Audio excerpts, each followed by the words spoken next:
Hello, Bl'Artagnan here with Lunar Tyrant, the Papalymo Bahamut Raid Lufenia Plus fight. We're bringing an alleged challenge team featuring Queen, Zack, and Beatrix. Before we get too deep into it, be sure to hit that like button, hit the subscribe button if you haven't already, ring that notification bell, and leave a comment down below, letting me know what have you done to try to challenge yourself in this fight? What have you done to try to enjoy yourself and have fun? Where have you been finding your jollies within this event? Let me know. So the reason I call this an alleged challenge run is that the requirements were put together by my buddy Eamon in the TCC Discord. That's the Crystal Chronicles podcast Discord. TCC is live on Twitch and YouTube every Thursday evening, and they're pound for pound probably the most informative DFFOO talk show you're going to find. Mark and Mino, a couple of very intelligent fellows who spend a lot of time on this game and thinking about it and understanding it and finding ways to eloquently present the information about it. So if you're curious to learn more about the game and you don't already know about TCC, I recommend giving them a shot. But anyway, so in the Discord, Eamon has been trying to spice up these fights that many of us find less than mechanically taxing. And it's becoming a more and more difficult prospect as fights become less taxing. The current requirements for this fight were no BT, no synergy, no friend unit, none of the most recent units from Garnet onward, and no Keystis for some reason. I'm not sure what that was about, but whatever. So we have a team here. Queen, of course, is super good in general. C90, good auras, party last stand, good damaging EX. Zack is still killing it with good damage and great party survivability. Beatrix was actually a goof up on my part. I originally wanted her here to dispel the Hope buffs, like the Hope Mannequin shields. But in my original run of this, I used Little Set Call and had one fewer debuff slot available, and so that's where the buff was coming in. I then realized after doing the clear, wait a second, Little Set's one of the banned units, she's too recent, so I swapped her out for Gabronth Call, and in doing so, locked the boss out of getting buffs, so that was a shame, because Beatrix, you're going to see her damage isn't really going to be helping that much. I probably would have been better off bringing someone like a Lena or a Sarah. Actually, I think Sarah might have been banned too. You see what I'm saying, a stronger support who doesn't need to bring Dispel utility to be useful. I really can't wait for her to get her C90, which is coming up pretty soon. That she's gonna get a good EX buff, and her offensive stats are gonna improve, which is gonna be nice. I'm looking forward to that. Beatrix is one of my favorite units. It's okay though. At the end of the day, with this fight, you'll see I brought a lot of defensive integrity on this team. We got HP damage resistance from Queen and Zack. We have Brave damage resistance from Beatrix and Zack. We have Zack's Overheal, Beatrix's Holy Knight Safeguard, and Queen's Party Last Stand. And none of it's going to matter, really. I mean, technically, I guess it'll help, but you'll see, like, we keep talking about the lack of threat that this fight presents, and you're going to see it showcased during this run.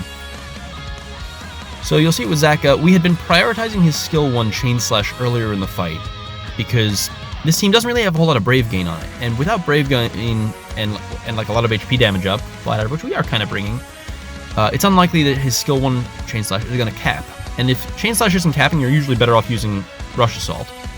I also figured I wanted to save his Rush Assault, though, for later in the fight when the defense is spiked to kind of get more value out of the defense ignore component. So we're Chain Slashing here, even though it does less damage, so that we'll have more Rush Assaults to throw at the boss during the second half of the fight.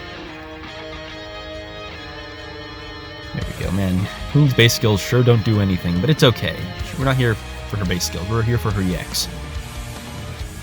So, I'm going to go ahead and start reapplying our debuffs here. I'm actually going to forget to apply the Tidus debuffs, but it doesn't matter. I'm going to make a number of suboptimal plays throughout this fight, such as here, I didn't AA with Beatrix. I could have, in order to get rid of the orb. I didn't think her LD would necessarily hit it, and I didn't want to get rid of the Kurasame enchant, but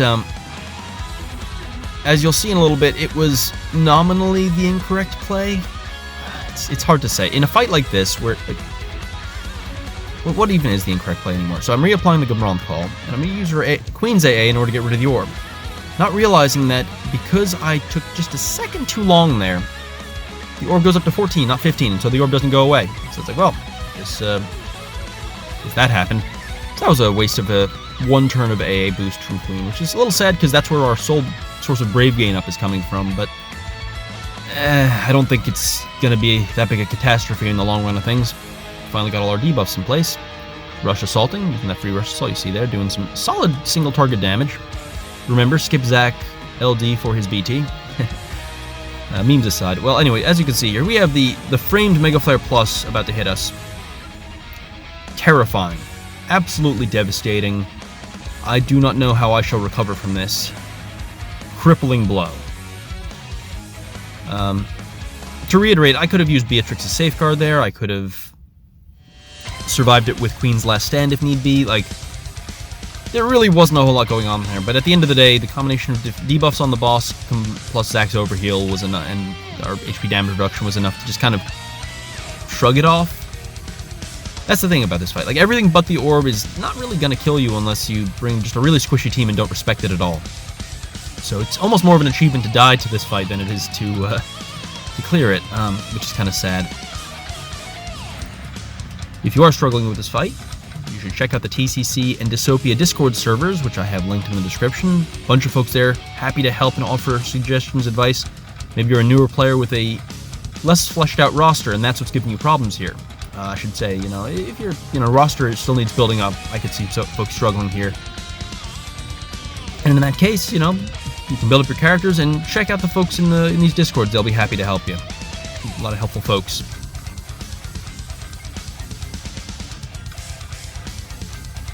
So at this point, we're down to the last 18%. We're gonna just be throwing stuff out here.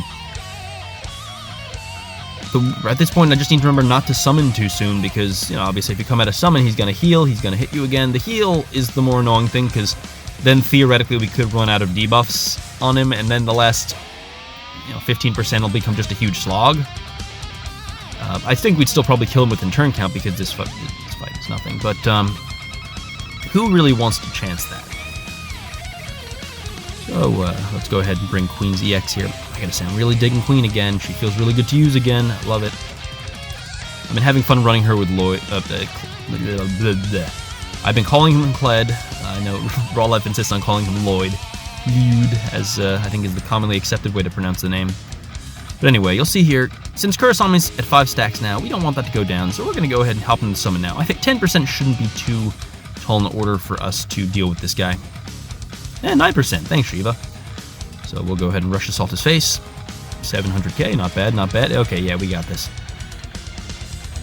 God, Devastate does so much damage, I love it. It's so good. Little things about Queen I really just appreciate, so good character there. Beatrix's damage, not so much. God, I can't wait for her C90. I said it before, but I'll say it again. Well, so that about covers it. I think that was basically all the gameplay notes and general stuff. So thanks, Eamon, for giving me another reason to run this fight. It was fun at the end of the day, it was fun to use these characters. I enjoy all these characters and enjoy pressing their buttons, so I had fun with that. I hope you did too. So thank you for watching, and I will see you in the next video. Adios.